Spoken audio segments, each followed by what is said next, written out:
Ladies and gentlemen, welcome to the show. Today we've got a return visitor. We're soon to be sitting down with Gunnar Christensen, 2026 Golden Globe entrant, and we're going to get some updates. It's going to be awesome. I'm really looking forward to chatting with him. Essentially, since the last time we spoke, he was able to procure a vessel for the adventure, Hans Christensen, and take it and sail it from, I believe, the U.S. all the way across to the U.K. where he is at present. So it should be pretty fun. It'll be interesting to see how that trip went for sure. And because I believe that will be his first solo ocean crossing, but I'm not 100% sure if he did it alone. We're going to find out. Looking forward to it. But before we start the show, like I always say, if you want to help support this podcast, like so many of you do, it's absolutely amazing. Check the links in the description of this video or the actual podcast, because it's going to go out on YouTube and on the normal podcast platforms. So big thanks to everybody that does that. But all sorts of different links between Patreon, Venmo, PayPal, all that sort of stuff, just for one-time donations. But that goes towards keeping the show going and also towards, well, essentially Mighty Sparrow getting back out there on the water, which it's looking like it's shaping up for next winter. So I'm getting excited, but you got to have a long time before you plan these things and figure out exactly what you want to do. But boy, the idea of being out on that ocean for 4 or 5 months sounds pretty amazing. So that's the goal, and it is definitely helpful when people support what we're doing here. Other than that, we got all the merch, we got all the shirts like this one, and then also the children's books. Both hardcovers are done now. They're available on Amazon. Links in the description for that. And then coaching, presentations, all that sort of stuff, sailingintoOblivion.com. You can find all the information on all of that. Thanks so much for listening or watching. And here we go with Gunnar Christensen. Well, welcome back, Gunnar Christensen, 2026 Golden Globe entrant and ready. Now you have the boat too. Like, a whole lot's happened since the last time you were on the show. Thanks for coming back. Yeah, great to be with you, Jerome, again. And it's been a whirlwind, but it's pedal to the metal. And when I say I'm going to do something, I just go out and get it done. It must be that Yankee ingenuity work ethic in me. Absolutely. Well, I mean, and especially with an endeavor as grandiose and epic as trying to sail solo nonstop around the world, it takes a huge amount of planning for sure. And even though it's still, a year and a half, what is the exact date of the departure? September 6, 2026. Okay. September 6th, 20. I should have known that. I had Don on the podcast a couple of months ago, and it's really interesting. He's a really great guy. How much interaction do you have with him so far?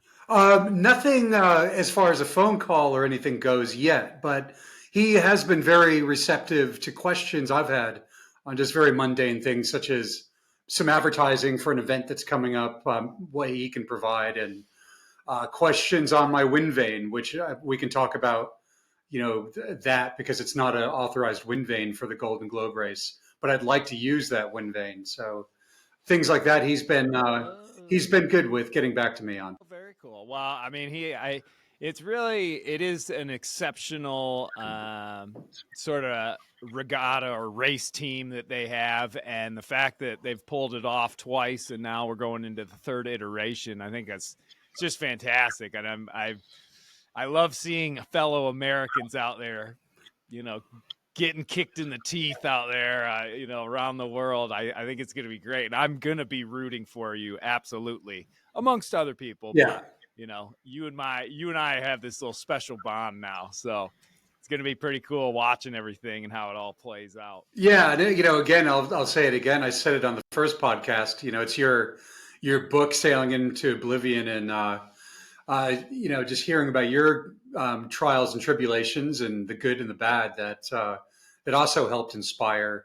It's Robin Knox Johnson. There's Bernard Matissier, and there's Jerome Rand. I don't know if I could be quite mentioned with that, with those two legends, but I will take that compliment and just store it right in my pocket. I appreciate it. Yeah, yeah. um, can you tell us? So you got the boat. What can you give us all the insight on what you ended up choosing and everything? Yeah, sure thing. So, um, I think when I spoke with you last, it was a Tradewind 35 that was a possibility because there's Okay. three I looked at. There was a Biscay 36 at a pretty reasonable price, but showed that it needed a lot of work over in Wales, here, in the UK. And I've gathered a really good team around me who are good pragmatists. One's a RIF tornado squadron leader who's now head of our RNLI station. So, I listened closely to him and a couple of other of my neighbor in Leamington, Peter. Shout out to him. He's a really good sailor. He's given some good insight just on his opinion on these boats. And they looked at some of these boats with me. And then a friend of mine, who used to be an editor for Yachting Magazine in the States, Mary South, she she loves the race as well and is behind me all the way. And she sent me a link for this Hans Christian 34 for sale in Trinidad, and it got me thinking. Wow, it's the start of hurricane season. Nothing has been brewing yet. It's a great price for a boat. There's a lot of history on the boat that I could look at, as well as a well documented refit just in 2023 last year.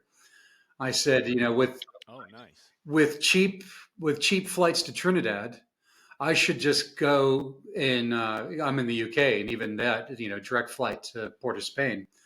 I think it's worth me going to look at this boat, and I'll just go with, listen, I can turn around and fly home, or I can make a decision, and I'll have 3 or 4 days in the Caribbean because it's, of course, as far south in the Caribbean as you can get.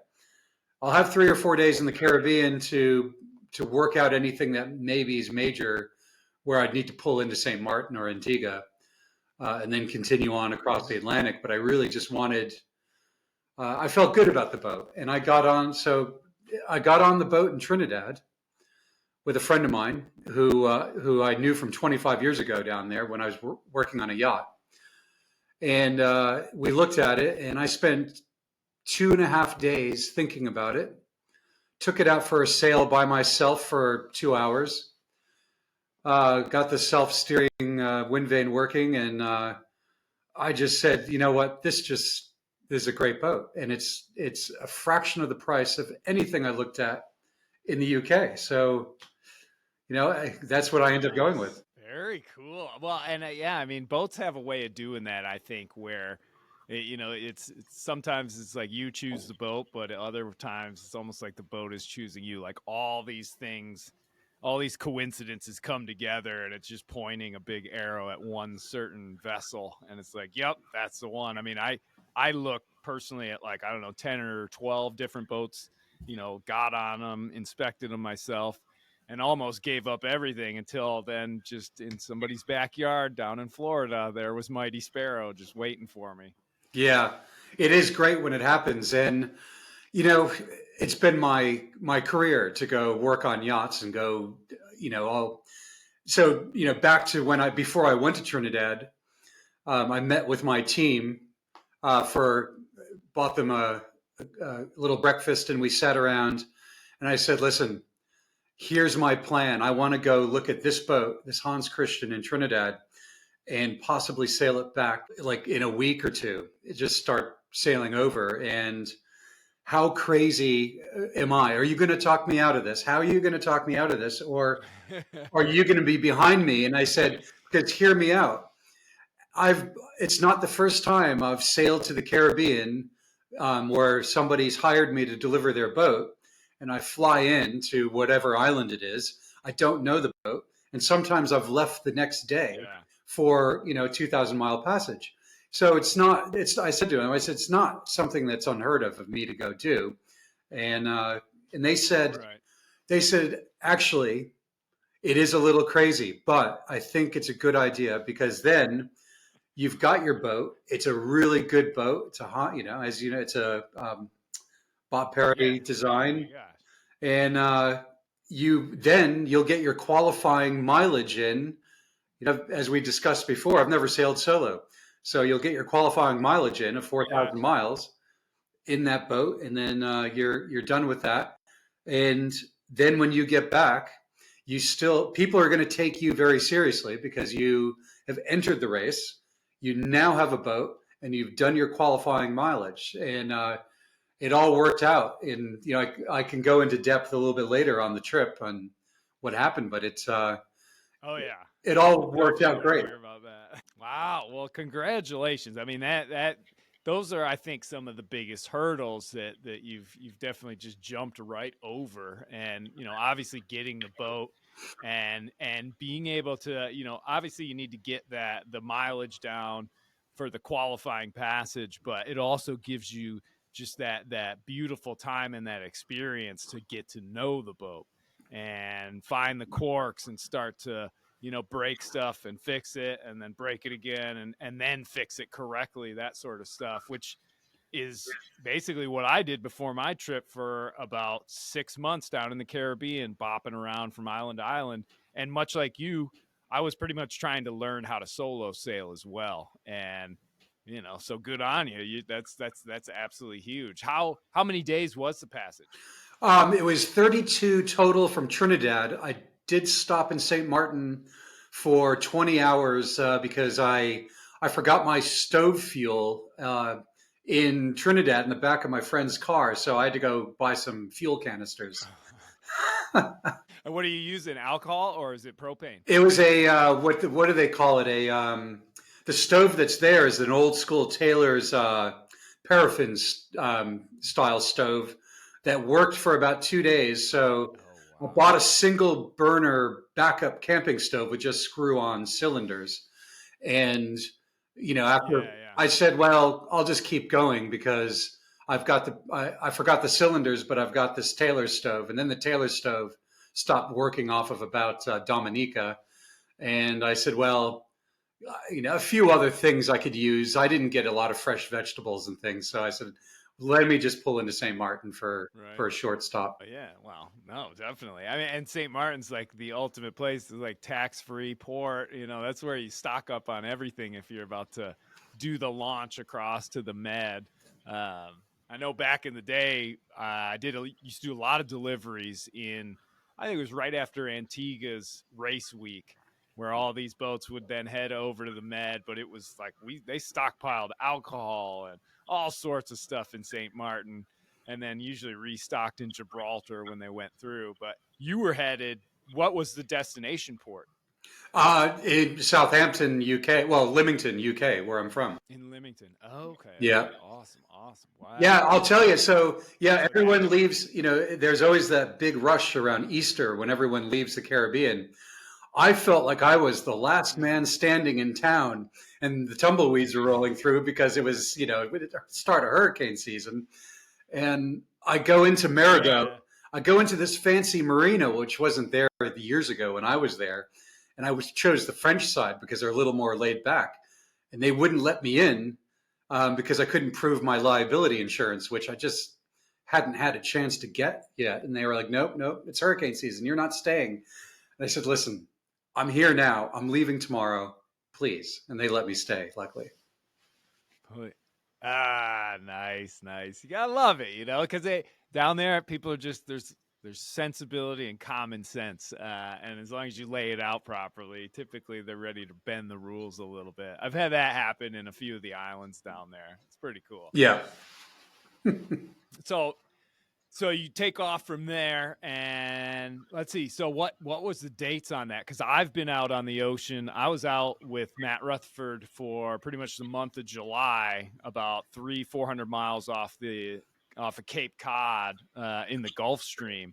What month were you doing this trip? Yeah. It's funny. I was thinking of you guys because I left Trinidad June 18th, and I had the Garmin InReach where A friend of mine, one of my supporters, a client actually, he listens to your podcast quite a bit, and so he was listening to your podcast about you Nice. leaving the Chesapeake, and I said, "Wow, wouldn't that be?" Uh-huh. Because I'm kind of headed up the same way as you. I said, "Wouldn't that be funny if we came Yeah. to each other where I could do a little flyby?" Yeah, I know, right? Well, we were just parked out there essentially, babysitting these little underwater vehicles, and I don't know, it was a little strange to be out at sea without a destination in mind, where you're just sort of kind of hanging out in this one area. There were a couple other ships and stuff that were joining in out of Woods Hole and everything, but it was weird. It was a fun trip, and it was a blast to get to know Matt and everybody else on board, Nicole and all those guys. But it was just a little strange to just go sit around in the ocean and not be like sailing towards something all the time. Yeah, I bet it Yeah, is. it was. But Yeah, because I worked on a research vessel, but sorry. we always had a destination. Luckily, we were going across the Atlantic or, Mm-hmm. zigzagging occasionally in Gibraltar or something, but then always off to the Med someplace. So yeah, it must have been strange. I didn't, I didn't see, It, I didn't see one boat from St. Martin for 14 days, north of Bermuda. I never saw a boat, saw a plane. I didn't see a fish. I didn't see a bird. It was really strange. I really felt like I was in another dimension out there. Yeah, sometimes it's like that where sometimes the ocean is so full of life and you've got traffic and all these things, and yeah, like you said, other times you can go weeks. Wait until you get down to the Southern Ocean. Holy cow, that is a desolate, lonely place. I, You'll get like your full dose. I think from the Cape of Good Hope to Cape Horn, I saw 4 vessels geez, the whole that, time. yeah, it is. And so, back to the sail and being the first time solo, it's funny what you think of the hardest part. I right away was thinking, well, the wind vane, but the wind vane ended up being just you set it and go. And I've never used one before. And this was a Scanmar. They stopped making them in 2018, called an auto helm made by Scanmar. And Mm. it's got its own dedicated rudder, but it's huge. And I think that has something to do with the way that it just really is great for that boat. And that's why I'm going to petition Don and just say, listen, if I can copy every part because I work at a shipyard. And I think Scanmar still offers a Yeah. few of the proprietary parts. I want to use that Mm-hmm. because it's been on that boat for since 2005, I believe, and it's gone around the world already.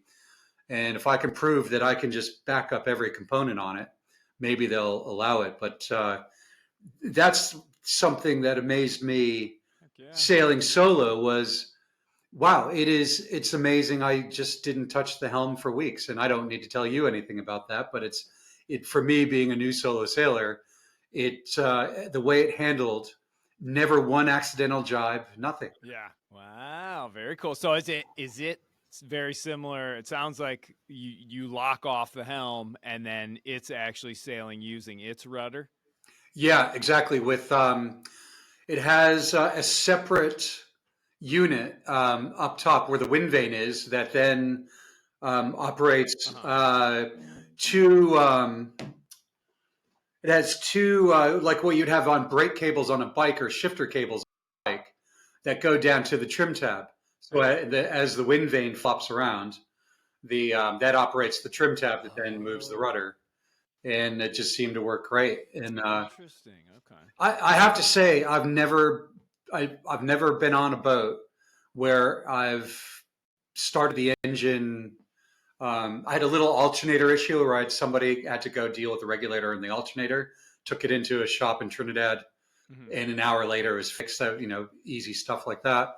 But to get on the boat and have, I did have to do one sail repair, but that was my mistake because I was downwind and I was letting the sails slat, and a seam let Hmm. go, and I just took it off and sewed it up, and that was fine. Just no engine issues, The normal wear and tear. normal wear and tear. I mean, it was 4,000 miles, and I got in, and except for the stove, which I knew could be an issue, and then I had that solved. There was no major issue that went wrong with that boat, and it's probably down to the simplicity of it. It was great. I even on my last day, I came back in the morning after clearing customs in Trinidad, and I was on the dock at the Sailing Association in Trinidad, and there were two divers going down, about to jump in around my boat, and I said, "What are you guys doing?" And they said, "Well, the previous owner had contracted us to wash the bottom of the boat every 2 weeks, and it's now about time. And I figured you'd like to have a clean bottom for your long trip." And I said, "Life is good. Thank you. This is fantastic." Yeah. Very nice. Yeah, that's a nice little bonus right there. Unexpected blessing, so to speak. Yeah. That's very cool. But, So yeah, go ahead. okay, so that no, please, go ahead.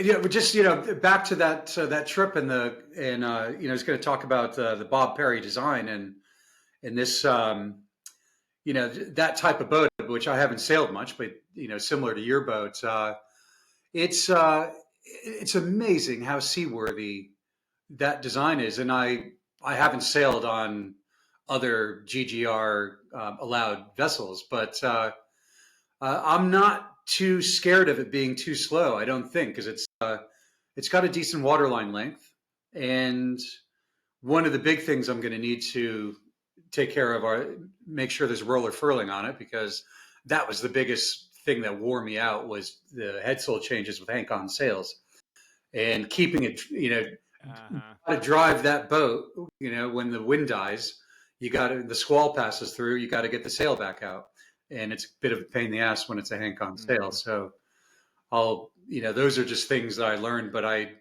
is true. It's just, sometimes I've never been on a boat where you can go down below and curl up in the fetal position and have yourself a good little cry. Well, the boat's just taking care of itself. It's rough as crap out there, but you can just be comfortable down below. Yes, you might be crying, but it's all good. But still, you're not going to go down with the ship or anything like that. Yeah. Well, so it handled what sort of maximum, hull speeds were you looking at when you were pretty powered up? Yeah, my knot log stopped working, so I don't know. I would guess, surfing 8s, maybe 9s, maybe a little more, in some of the big ones, but never had really big seas, but had enough. Had a couple. I had a squall move through that was, between Newfoundland and the Azores, that wasn't tropic related. I think I was even probably. I don't think the Gulf Stream was really affecting things much by then, and I got laid over with a double reef main, staysail, and storm jib out on the bowsprit. Probably high 20s to 30 knots it was blowing, and then I was down below and just got laid over, and the wind vane actually corrected itself, but I came on deck, and it was just one of those things where I think Matt Rutherford in one of his podcasts talked about what's a white squall. Like the Pride of Baltimore supposedly sank in a white squall, and I'd never seen anything quite like it, and I came up out of the hatch. And when I got to the top of a wave, it just was that typical Adlard Coles heavy weather sailing, the cover of the book of the tops of the waves getting whipped off. But it was a sunny day with nice fluffy clouds. There's no cloud associated with this squall. And I don't know, am I exaggerating? Maybe 40 to 50 knots for 20 minutes or so, because I had to go down to just the storm jib, and it was still a little bit like, okay, well, the storm jib is plenty of sail right now, and so that's why I'm guessing it must have been, pushing 50 for just half an hour or so, and then I was able to get the storm trysail up, because it stayed 35 maybe for a bit, but it just amazed me how that boat just yeah, it got laid over, but as soon as I got the main off and the staysail down, it was fine. Yeah. Well, it is kind of odd. I mean, I can remember going through a microburst off the coast of the Carolinas years ago, and it was pretty ugly out. There were lots of really scary looking clouds and front lines and all this sort of stuff. But I remember hearing the noise of the wind hitting the surface of the ocean and then seeing it coming at me. And it wasn't like a wall of squall wind or anything, but it was apparent that something was about to happen. And I think I only had a triple reefed mainsail up, but that laid us all the way over. And I scrambled to pull that down, and essentially bare poles. We started taking off straight downwind, and I had no idea. I don't know. I don't have an anemometer on the boat, and so I have no guesstimate of how heavy it was. But that was one of the only times ever in my life where I've had to go bare poles and stay that way for 15, 20 minutes until whatever it was sort of calmed down. But it's quite an exciting thing to have that just happen to you, isn't it? It's a lot of power out there. Yeah, it is, and it gave me, as crap as it is when you get hit by something like that, it just gives you confidence in the boat. It's like, okay, what's going to happen? The boat laid over, and the sails aren't brand new on that boat, and everything withstood. Everything just was rock solid, and it allowed me. That boat gave me time to go work out getting the mainsail down and take care of everything, and I don't know if it was, my Baltic 42, probably would have been all right, but I bet, probably chances are greater something would have broken. Right, right. Well, and it is. I mean, it's a hard thing to remind yourself that these boats, especially yours and a West Sail and some of these certain really heavy duty boats, they can handle such a beating, way more than I would ever think. There's been times where I'm sort of babying Sparrow out there, and you have to do that if you're in like a really long haul sort of passage. But at the same time, I'm sure Sparrow's like, dude, I can take it. I can take way more than you can. Yeah. You have to remind yourself of that one. Yeah. And that's how I feel with this boat. And with new sails, I hope a new rig and, standing rigging and whatnot. I just hope that, I'll feel confident driving that boat because so I did 4,000 miles in 32 days, which I don't think is too bad on a boat that has old sails and old rig and whatnot. And I didn't push it as hard as I would have liked to. So I do feel confident Yeah. once I get new equipment on the boat that I can push that boat. And I am a racer, but I'm not. I guess I do. Even if I'm just cruising or I don't cruise, but if I'm doing a delivery, I do like if I'm on deck, I need to go set the boat to optimal to the conditions, and I'm always adjusting the Yeah. sails. Well, and I think you had mentioned, along with a lot of the other people that I've talked to so far that are either want to do that trip or have entered the Golden Globe, a lot of them have said, I as much as I'm in this race, I'm more involved in just completing the course more than anything. And to be able to sort of join that group of people that have done that whole world trip around by themselves, and especially in your guys' case with the old school technology and none of the new stuff. I mean, it's an amazing endeavor. It's very exciting. It's super cool. Yeah, one of the things speaking of old school, and I didn't. My good sextant is back up in Maine, and I haven't had a chance to get back there to get it. So I bought a not a Davis, something as a relatively affordable plastic sextant. And one other thing I didn't get was I bought the Reed's Nautical Almanac in the UK, but they because I guess no one really uses Celestial anymore. They've gotten rid of the yearly reduction tables in there for the year for the LHA and things like that. And it's now I found out 300 miles offshore that you need to buy the supplement, the Celestial supplement. I go, oh come on! Now I'm doing this whole trip and I can't do Celestial. I had the HO 249, but I didn't have the right supplement. So yeah, that was a little disappointing. Oh man.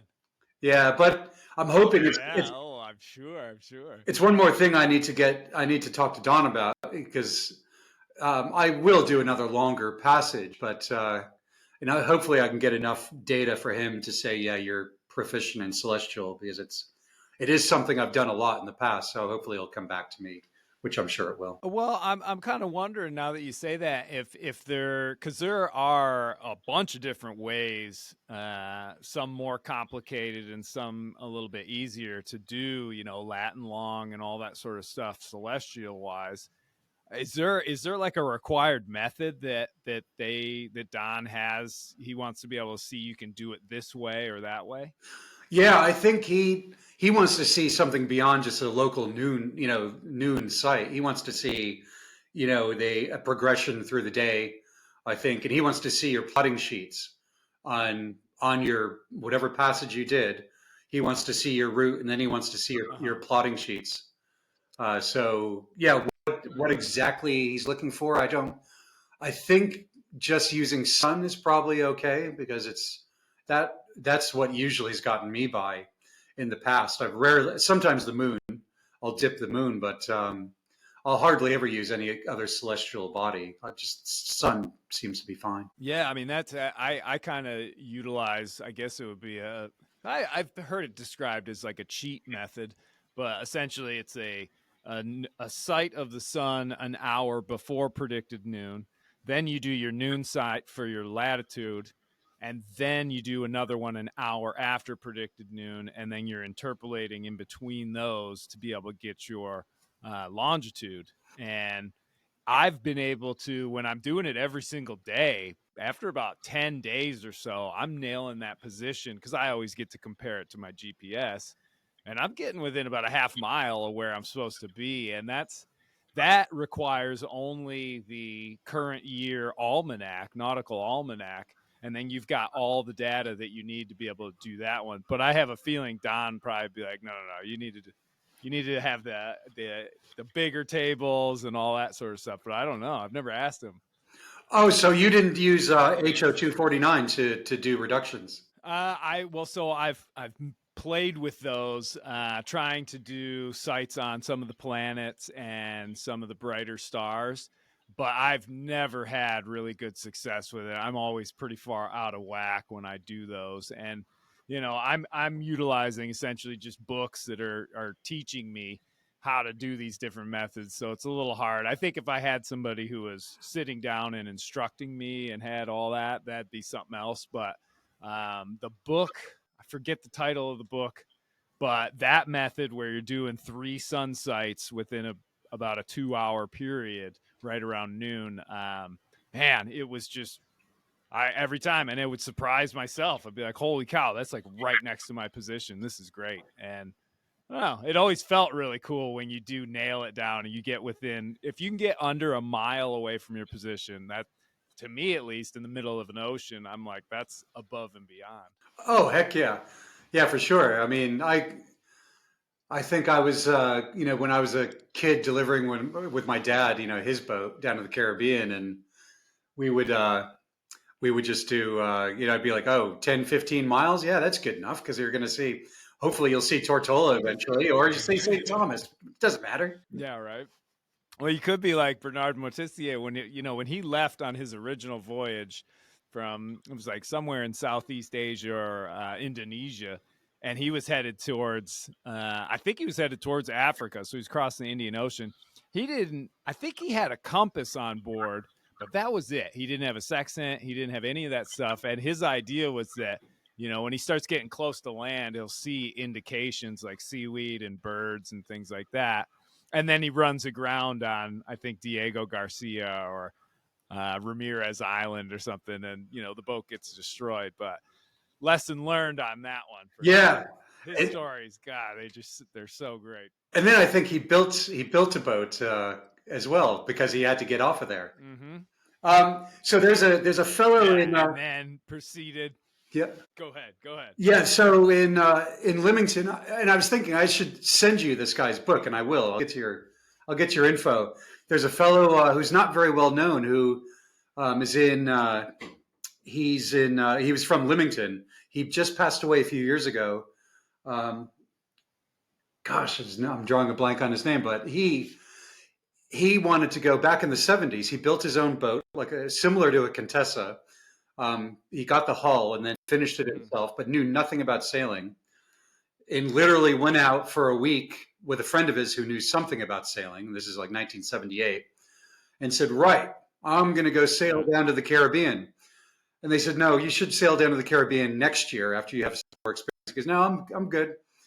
And he he does kind of figure out the sextant, but then when he crossed when the when you pass under the azimuth of the sun, he got so far south that he didn't take that into consideration. So his calculations were way like 600 miles off. Oh. And so he sails in and he runs aground. He's out of food, heat stroke, and he's off and he runs aground in Brazil, but he thinks he's in Martinique or something. In Brazil. Yeah, but I've he's in heard. Brazil. Yeah, I've actually heard that story. Have Yeah. you? And he's in the hospital, delirious for 2 weeks, and he's wondering what language everyone's speaking. And he kept saying, "All right, how do I?" The guy comes in, who's a pilot, who finally speaks English, who had to go meet this guy. He Hmm. said, "Listen, how far am I from Barbados?" And he goes, "You're like 1,000 miles from Barbados. It's to the north." He goes, "No, no, no. It's got to be to the south, like 100 miles or something." He goes, "No." He goes, "You're in Brazil." He goes, No. "No, I can't be in Brazil." Wow. I've definitely heard that. I've never heard like the full details, but he wrote a book about that. Yeah, Les Pals, and then he went around the world solo nonstop from Lymington to Leamington in early '80s, I guess, and then he Oh, did it. wow. Then he did it again, and then Yacht Haven, the local marina, and you can imagine you know this area of the world. It's the most expensive mooring prices in the world are probably Leamington in this area. He was he did such a good job that they gave him lifetime free dockage, and he lived to be 96. So you can imagine Oh. Yacht Haven was probably saying, "When is this guy gonna pass?" He's like, what did we do? Oh my God. Wow. Yeah. Well, I don't know. That just, I couldn't imagine that how you could go and be that far off and not have some semblance of like maybe just your dead reckoning or some other way to sort of be like, wow, okay, I'm not where I think I am at all, or like just going through the doldrums, because he would have had to go through the doldrums and be like, wow, there's just like no wind, and then all of a sudden the wind's coming out of the southeast and it's Right. sort of like, huh. But at the same time you do get a little bit crazy when you're out there at sea for a long time, so Yeah. Yeah, you do, don't you? And that's too funny though. but that it's going crazy. Not like I went crazy, but the when people ask me when I came in, what's the hardest thing about sailing solo, and it is for the first 2 weeks, it was the mental aspect, because when you are brand new to being by yourself for that long and having, I Hmm. don't know, I was trying to think back. I've done some camping maybe where I've been 3 or 4 days on my own, but that's about it. And you know, you just and one thing I learned was you need to have all your ducks in a row mentally. And I left in a bit of a hurry to try to, I had a clear window for hurricane season, and there's nothing lurking. So I said, I every minute counts. I better get going. And then I was selling a house Yeah. here in the UK. Some, family not issues, but some changes there, and there's some financial stuff going on with the sale of this house in the UK, and I was trying to take care of a lot of stuff on 140 characters with the Garmin InReach and sail that boat and keep my mind in the game. And Yeah. your mind can just start going a bit crazy. And I finally just said to myself, I need to just put this all aside. I'll get in when I get in, and I'll Yep. deal with it when I can deal with it. And then after 2 weeks, I got my rhythm going, and I I had a bit of Zen, and everything was all right. But yeah, it was the first 2 weeks of just thinking, wow, this for me or isn't it for me? I don't know. But I I did get into it. Well, it's very interesting that you talk about that, because I had finally, for one of the first times really, a glimpse of being out at sea with full blown internet and connectivity and all that sort of stuff, being on Marie Tharp. And for those 3.5 4 weeks that we were out there, I have never felt so disconnected from the ocean world around me than on that trip. And I realized that if I had Starlink on my boat on Mighty Sparrow, I wouldn't be running it 24 hours a day like we were on Marie Tharp. They had scientists on board, and everybody had to stay connected. But at the same time, that idea of everything that's going on land needs to stay on land, because I'm out on the ocean and I need to be as involved with not only the boat and the ocean, but the weather and everything. And when you sever that connection by, being connected or trying to deal with things that are pretty much gonna hit you in the face when you get back to land anyway, if that gets severed, it just makes it so that you get disconnected from it. And like you're saying, that Zen moment, staying in that headspace of like, I am the boat, I am the world around me, like that's where I think you really get into that zone of like of truly sailing the boat and sailing it well, and being aware and connected with that world, which I think when you go around the world on that big one, that's going to be a huge thing to always try and maintain as best you can. And I mean, I know you're not really going to have a choice, because you guys can't have really any communication outside of what, a radio, right? Yeah, so they used to the 2018 they had ham radio was allowed, but now you're not allowed. I think you're not allowed to call shore stations. I think you're allowed to talk to competitors on the SSB uh, or VHF, of course. Okay. So I think that's all that's allowed. Gotcha. Yeah, and that's I for some reason I've never seen the VHF or a radio as like a piece of tech that takes you out of the game, as far as being on an ocean voyage on a sailboat. That's just like, that's part of the norm, I guess. And who knows, maybe somebody 100 years ago would argue with me on that, be like, dude, you can't have that sort of tech. Yeah, But yeah, it is interesting, that whole idea of keep all that stuff that's going on in life, that's on your land life, when you're out at sea. Yeah, it's got to be just left to its own devices. Don't worry about it, and that helps just maintain that connection with what's going on around you. yeah. I listened, I think, to one of your podcasts recently where you mentioned Starlink, and I'm actually living on my boat until I can buy a place here, another place. And I was thinking of getting Starlink, but I was thinking for your figure eight, I think you're planning for your plastic studies with Matt. Um, I was thinking, you know what, Mm-hmm. I, it would, I think you need to have Starlink because it would be great to keep up with your podcasts or with your uplinking your content. But it's got to be tempting. If you have the willpower, do you have the willpower to say, well, I'm not going to watch a Netflix movie. I'm just going to use it to upload uh, any content. So I don't know. What are your thoughts on that?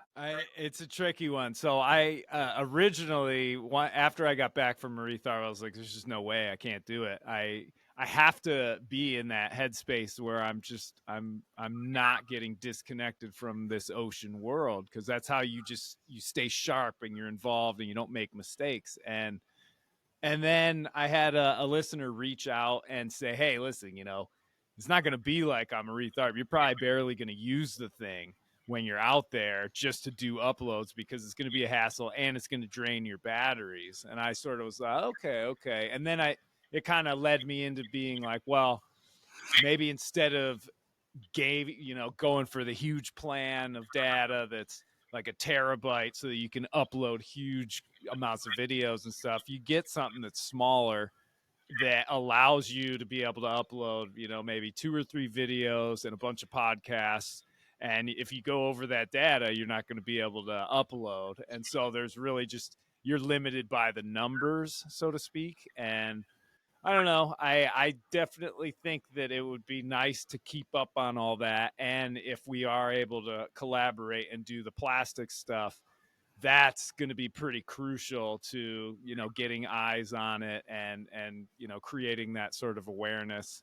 So I don't know, I'm still a little back and forth, I'm not going to lie. It's tough because I want to be able to enjoy the trip and do the trip like I normally would, but at the same time, to get sponsors and to be able to make the trip a little bit more than just my own adventure and have a bit more purpose behind it. Doing those real time updates, I think, are very crucial to that. So I'm working on it. I know life's a compromise, right? You gotta kind of figure out, you can't have your cake and eat it too. So we'll see how it goes. But I don't know.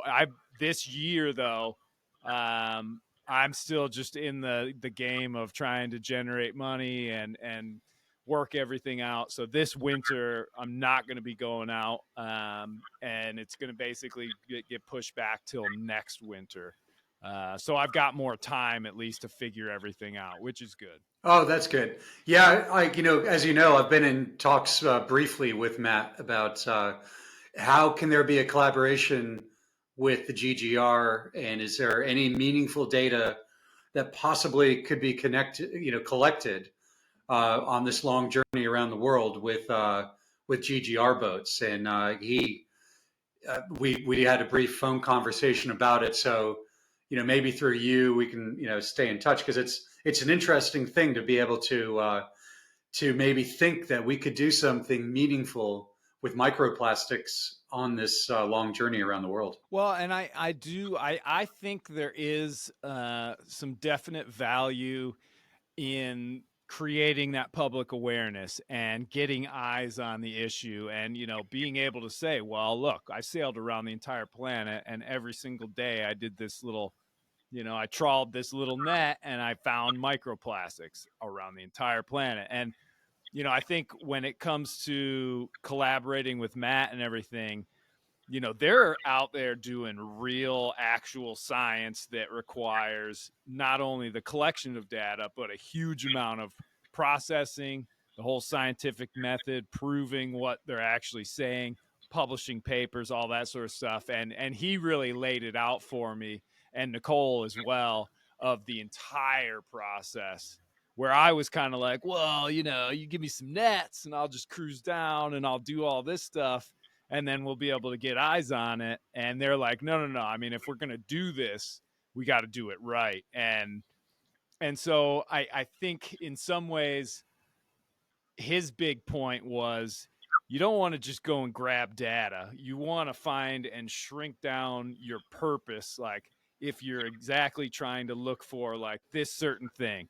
like say there's a funky kind of plastic that's out there and we're trying to see if it's everywhere. Okay, that's your mission, to try and just do that. And on the other hand, for kind of guys like you and me, just trying to get eyes and awareness on the problem, I think is still a valuable thing. And it's kind of like a balance between two worlds. And it was nice to be able to spend that much time with Matt and Nicole and get that insight, because they've been doing it for so long and they know all the pitfalls and all the huge amounts of work that go on well after you come back with your numbers and your data and stuff. So I'm pretty hopeful that we'll be able to collaborate. It is something that has to be planned pretty far in advance, and really have a very specific focus on it. So Yeah, I'm hopeful to do it, though. Definitely, more eyes the better. and that's exactly what I was thinking. So I did say to him, listen, selfishly, I need a bit of an angle because there's 30 other competitors in the Golden Globe race. And but I really, following Matt for years, and I love the Ocean Research Project idea, and also just raising awareness of microplastics. That if somebody sees Ocean Research Project as a sponsor, And not saying there would be no monetary gain. It would just this would be me um, promoting Ocean Research Project, and then hopefully there'd be some meaningful way to say I'm collecting plastics. I said, like you said, I said, Matt, it is going to be. I hope there could be some data that we could collect, but really, it's getting the word out, and I think the GGR is a pretty cool platform to get that word out, and people are going to ask me, what is an Ocean Research Project? Yeah, right, exactly. And that's I don't know how he does it, but he has so many people that want to support what he does and help in so many different ways. And I mean, he and I got along really, really well, but we're very different personalities.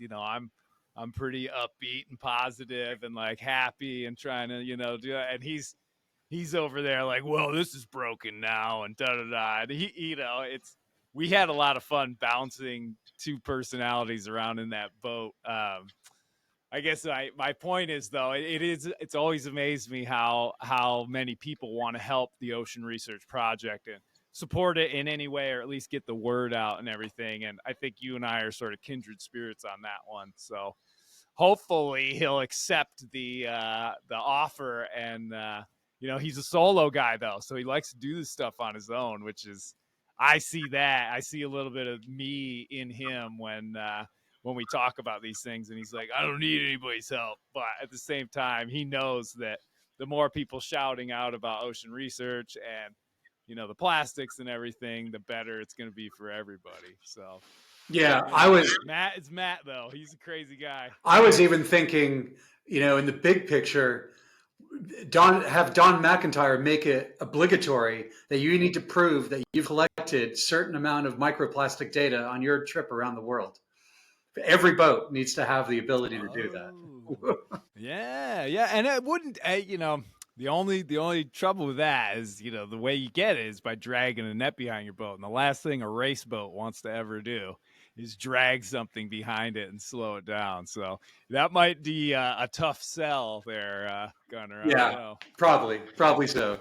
But well, hey, as we get closer to the hour mark here, I just wanted to, one of the things I did want to talk to you about is, so what's the game plan going forward now? What are some of the big projects, and how do you see things sort of basically ramping up when it comes to getting the boat ready? Yeah, now I think it's time to get the exposure out there. Let people know I've got the boat, and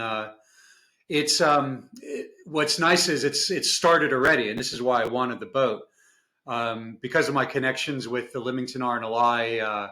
It was an amazing arrival, and I actually had no idea they were going to do this.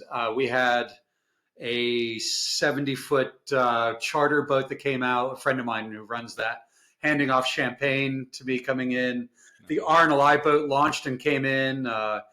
We had a flotilla of the harbor masters boats to coming in. I'm like, I felt a little embarrassed because I'm like, well, I've only sailed across the Atlantic solo. It's not like, come on, man. We haven't even done anything yet. Yeah, I haven't done anything yet, but to me, it did feel like a big deal, but it was quite good. And so there was a write-up in the Leamington Times newspaper, and the RNLI picked up on it and wrote an article on it.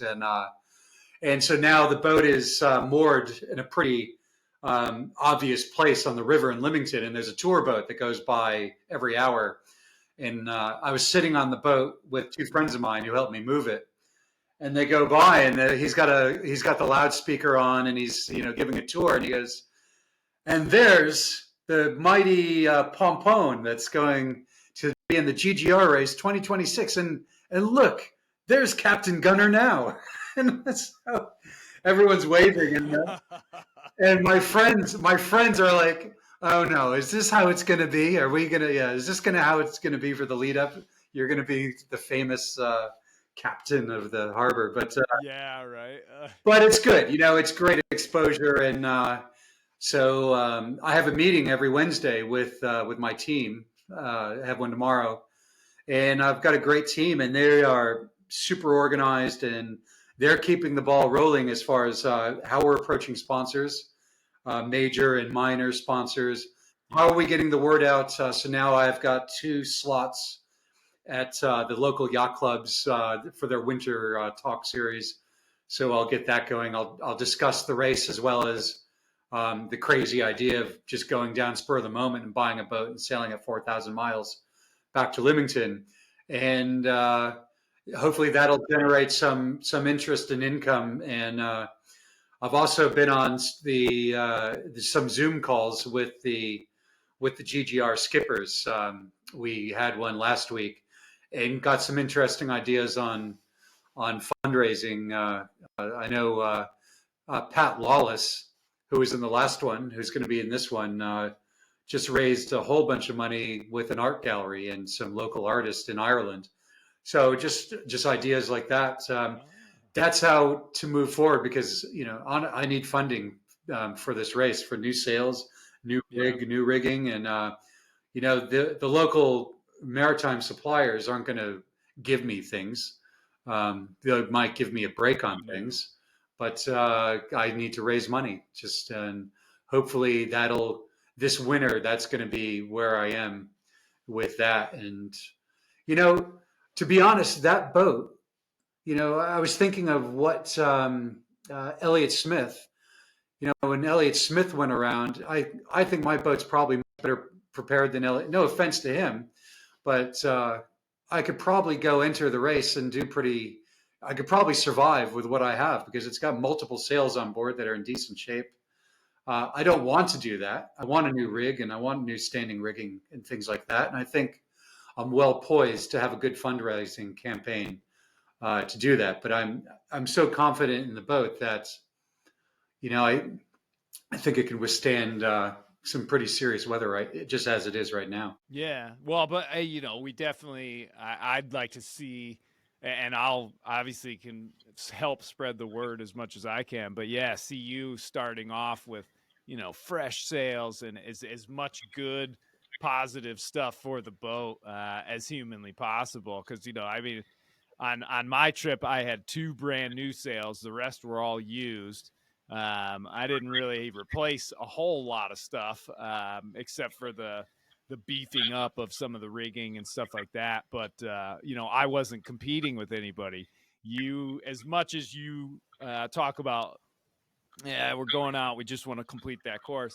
I have a feeling, just like me, the minute you're out there and you see other sailboats that you're racing against, it'll be like throttling forward, just like, let's push this boat. And the crispier, newer sails are going to definitely help keep you in contention.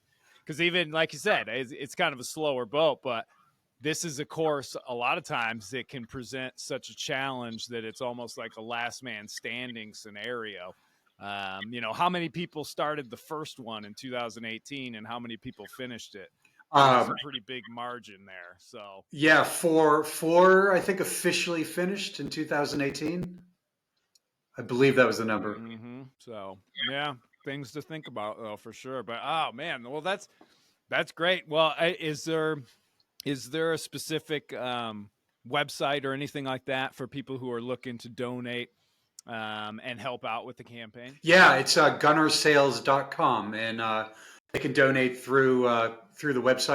There's a portal in there to donate and give some information on the campaign, and it's due for updating now because of this. Now that I have the boat, I'll update the website. It's just been a busy summer since I got back, trying to um, take care of a few things here at home. But yeah, it's luckily I've got a good team behind me, so we'll keep going on that. We're getting there's a local waterfront festival in Lymington that's quite popular called Lymington on the Water, and I'm lucky enough where the boat's going to be in that. And but that means I'm buying clothing for that for my team, banners because Don can't get me anything until November because he's in Tahiti.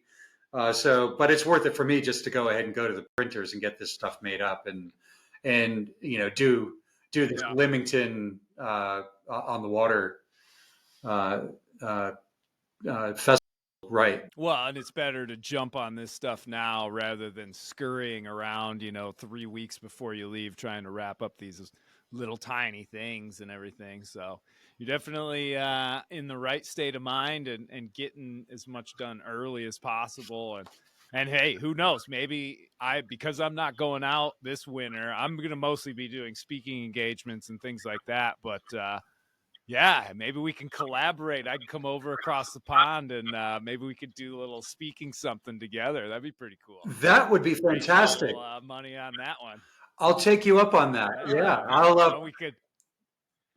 Yeah, for sure. that's very good. I'll figure out an event, and maybe we do something in London. We go big. We go whole hog and do one of the fancy clubs up in London. Yeah, no, for sure. I mean, it's been really interesting getting back into the world of doing all the speaking stuff, and now kind of launching into more corporate type style presentations where it's not just the story, but it's also the meaning behind everything and how you did it and what you took away from it. So I don't know. We'll have to definitely stay in touch on that one. But Gunnar, thank you so much for coming on again.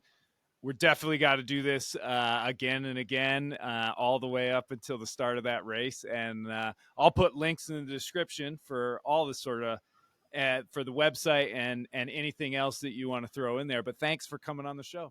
Yeah, Jerome, thanks so much for having me again, and hopefully we can talk again in the future. All right, sounds good.